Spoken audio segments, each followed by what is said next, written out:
Please describe your book, The 37th Mandala. 37th Mandala is about a New Age charlatan, a fellow named Derek Crow, who has at one point in advertising and pursued all sorts of careers that he didn't really find himself enjoying, and he's decides to get into writing occult how-to books, and there are a lot of these out there. I always wondered about some of the people who write some of them, and he came up with a boilerplate formula for writing occult books, and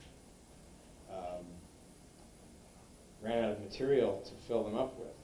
So at some point in the past, he encounters an old wizard fellow who lived somewhere in the Bay Area, and in hopes of getting a new book out of this guy, he proceeded to interview him, and basically stealing all the old fellow's magical secrets.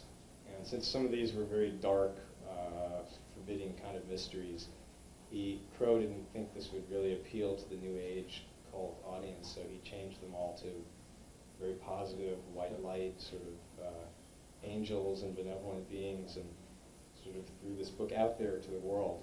And when the 37th Mandalas begins, this book has just been published, and various people and various occult communities sort of latched onto it and are starting to get unexpected results, since it presents itself as such a white light and benevolent kind of thing. When they do the rituals, they find they're getting serious problems.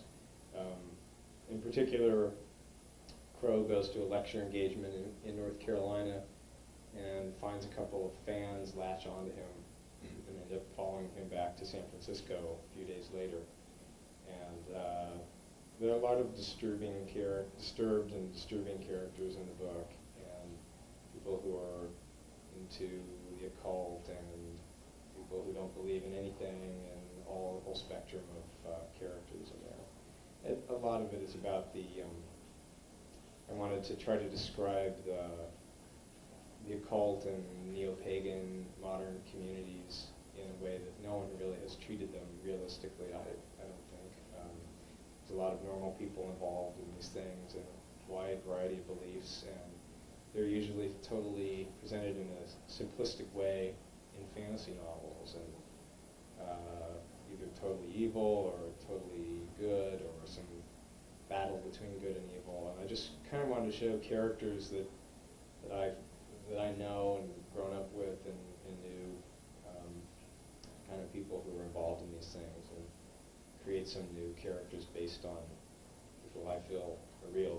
The characters feel real to me in the sense of these are kind of people that I know and have known in the past, not just fantasy characters. And